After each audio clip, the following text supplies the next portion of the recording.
Assalamu alaikum wa rahmatullahi wa barakatuhu. Mes chers frères et sœurs, on ne se laisse pas, on se kiffe chaque fois. Et c'est vrai, quelqu'un m'a écrit sur mon numéro WhatsApp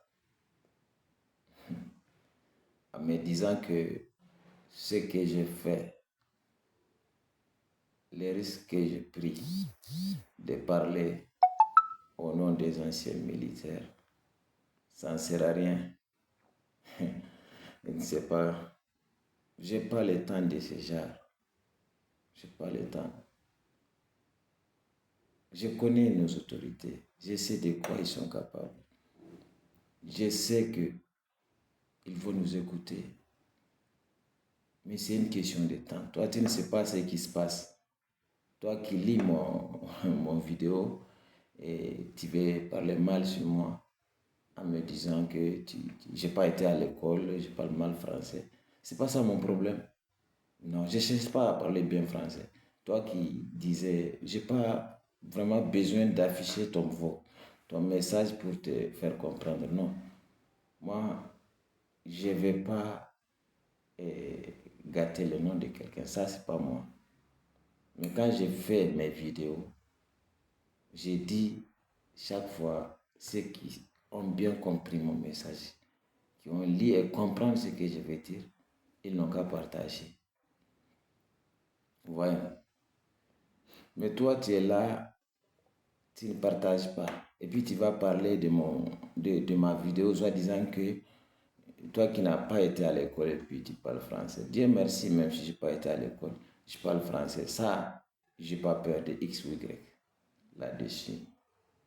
Va en France et m'amener, moi, un Français qui va bien me parler ma langue, Soraï que je suis, Hausa que je suis, Berbère que je suis, Arabe que je suis, Toubou que je suis, Boudouma que je suis, ne parle pas mieux que moi ces langues dont je t'ai cité là. Et donc, ne te fatigue pas à chaque fois corriger les gens. Je te connais, tu me connais. Mais pourquoi tu veux chaque fois contrecaler ce que je vais dire? Ça, c'est pas bon. Il faut changer. La vie, c'est une question de temps. Et il faut dire ce que tu sens. Moi, dès que tu m'as écrit, j'ai compris que tu as un mal dans le cœur. Donc, ce mal t'empêche de parler bien aux gens. Ton comportement, c'est pas bon. Il faut changer. Bref, primo, j'ai parlé de ce monsieur qui m'a écrit. Secondo, maintenant ici, je vais parler directement de mes deux vidéos dont j'avais fait à nos autorités militaires, parce que c'est ma branche, c'est la seule branche que je connais et c'est sur ça que je vais en parler. Et malala. Je me nomme Sergent Ouzaïd Abdourahman. Je suis de Torodi, né à Torodi, grandi à Torodi. Actuellement, je suis à Torodi. Voilà, donc parce que je suis à Niamey, mais actuellement, quand je dis actuellement, donc Torodi Niamey là, ce n'est rien pour moi. Et voilà.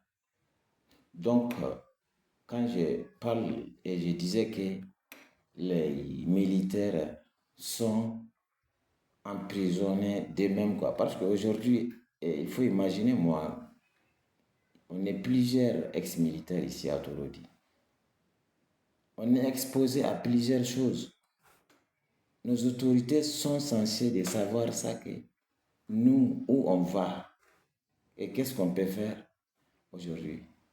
D'autant plus que l'ex-militaire, étant de guerre, n'a même pas le droit de voyager dans les différents villages de son lieu.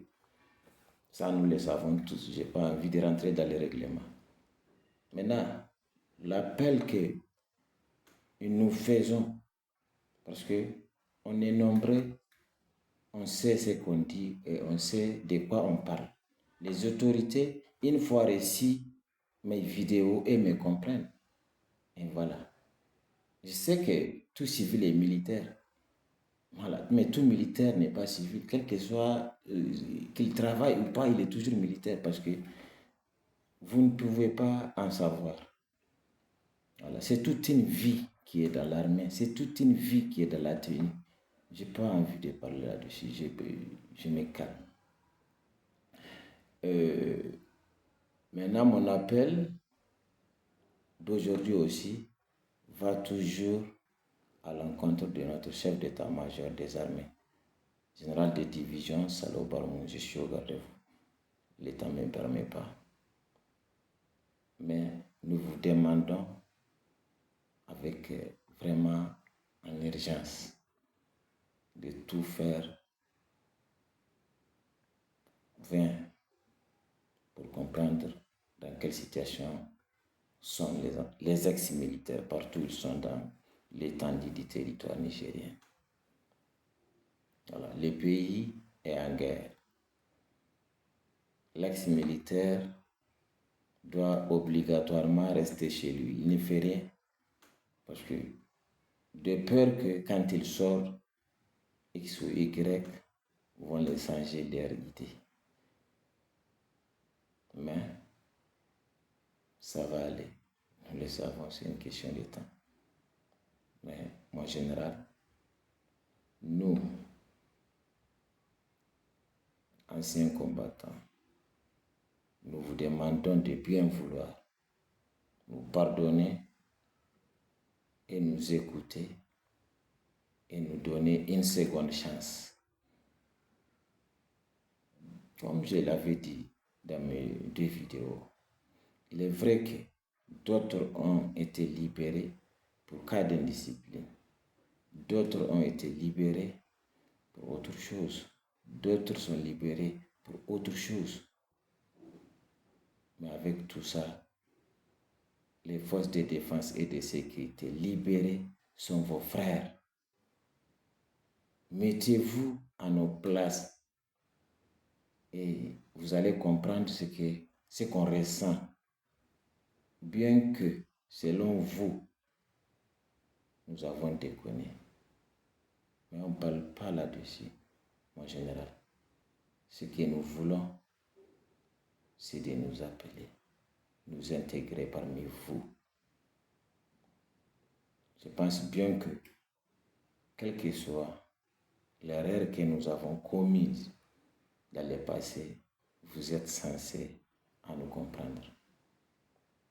Quel que soit ce que vous ressentez et quel que soit ce qu'on vous dit de nous, il faut comprendre et nous intégrer.